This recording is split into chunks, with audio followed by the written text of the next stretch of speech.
Hola, ¿qué tal? Muy buenas a todos. Hoy quería mostrar una librería que he utilizado hace poco en uno de mis proyectos personales y que se denomina Class Variance Authority.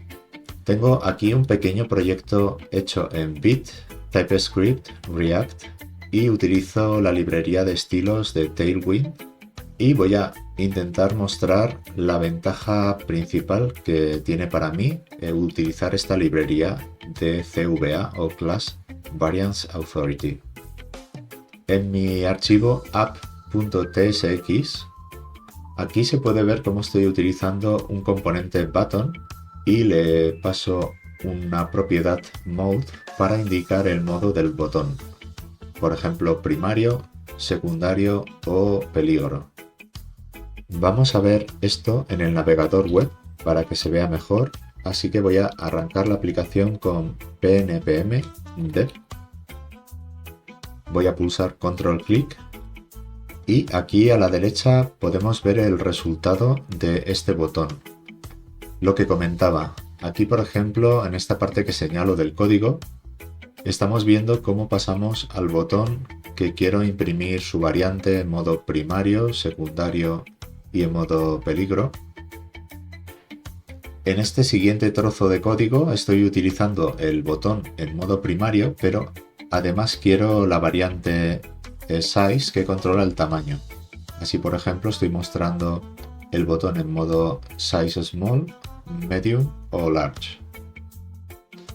Y como puede verse en la variante large he hecho que el estilo del texto aparezca como bold o más grueso para ejemplificarlo mejor, como después veremos.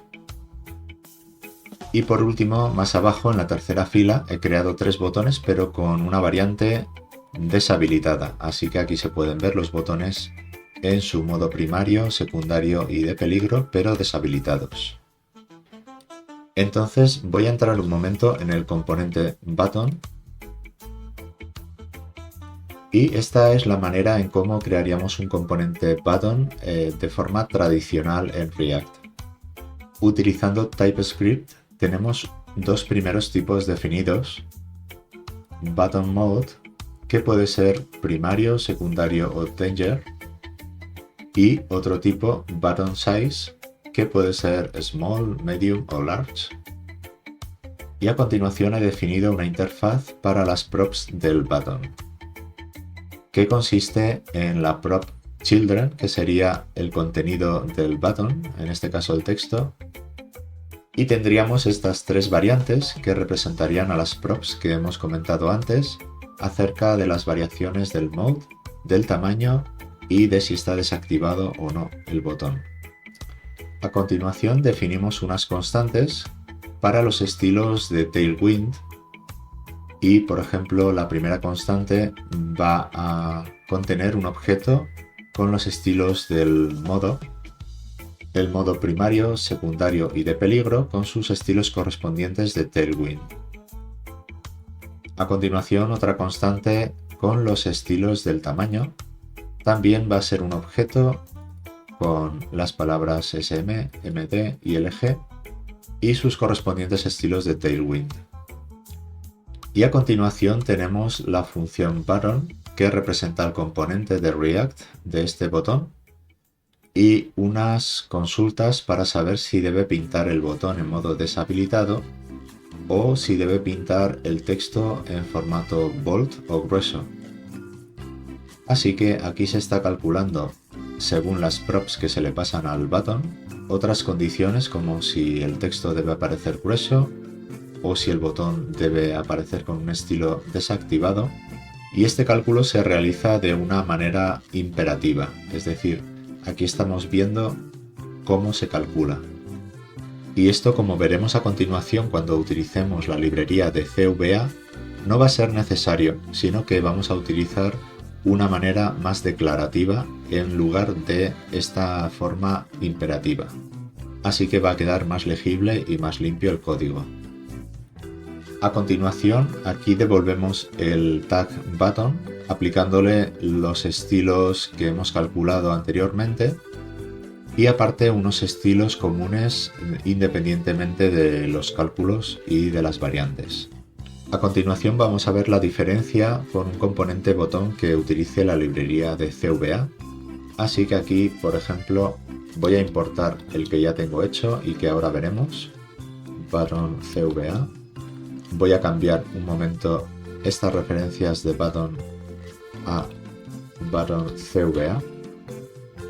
Y aquí un momento voy a cambiar este H2 a with CVA.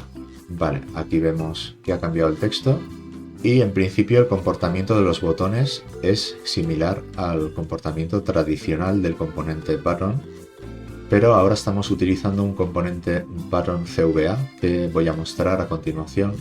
Así que pulsemos en button CVA y vamos a ver la diferencia. Lógicamente, en la primera línea importamos la librería de Class Variance Authority. A continuación, y de manera similar al componente button, tenemos unos tipos de TypeScript y la definición de una interfaz con los props del button. La siguiente parte sí que es diferente y definimos una constante, por ejemplo yo la he llamado button CVA variance y utilizamos CVA que habíamos importado arriba y como primer parámetro se le pasan los estilos base. Si os acordáis, en el componente button tradicional le habíamos dado unos estilos base o comunes al botón independientemente de la variación.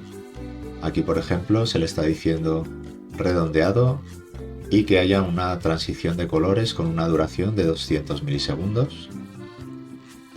Y como segundo parámetro ponemos un objeto que represente a las variantes. Dentro de las variantes hemos definido la variante modo con sus estilos de tailwind para primary, secondary, danger. También tenemos la variante del tamaño con los estilos para el tamaño pequeño, medio y grande. Y la variante disabled para cuando nuestro botón esté deshabilitado, con los estilos para true o false. Así que en este segundo argumento estarían todas las variantes del botón con sus estilos determinados. Y como tercer argumento podemos definir lo que se conocen como compound variants y son una especie de condiciones. Así por ejemplo le estamos diciendo cuando el modo sea primario y el tamaño sea grande, quiero que utilices una clase denominada fontBold para darle un grosor al texto. Y lo mismo abajo, le estamos diciendo cuando el modo sea peligro y el tamaño sea grande, también queremos utilizar una clase de fontBold para darle grosor al texto. Así que como puede verse aquí a la derecha, en este botón que es primary y large, pues se está utilizando esta compound variant y se le está dando al texto un grosor. Y finalmente vamos a nuestra función del componente, en este caso button CVA, y si recordáis, comparándolo con el anterior componente button tenía más código aquí porque calculaba según las props que se le pasaban al button si debía estar deshabilitado y si el texto debía parecer grueso. Sin embargo, aquí no está esa lógica imperativa, sino que se hace de una manera más limpia y declarativa, utilizando buttons CVA variance, que es la constante que hemos declarado aquí antes y que centraliza todas las variaciones. Incluso, como hemos visto, para aplicar algunas variantes condicionales en compounds variance. Así que una vez más vamos a ver la diferencia entre el componente button que usa CVA. Voy a abrir el componente tradicional, donde se puede observar que en esta parte se utilizaba el cálculo dentro del mismo button dependiendo de las props que se le pasasen y por tanto este cálculo se hace de una manera más imperativa y debe hacerse dentro del componente y sin embargo el botón que utiliza Class Variance Authority lo hace de una manera más declarativa utilizando esta constante que hemos visto.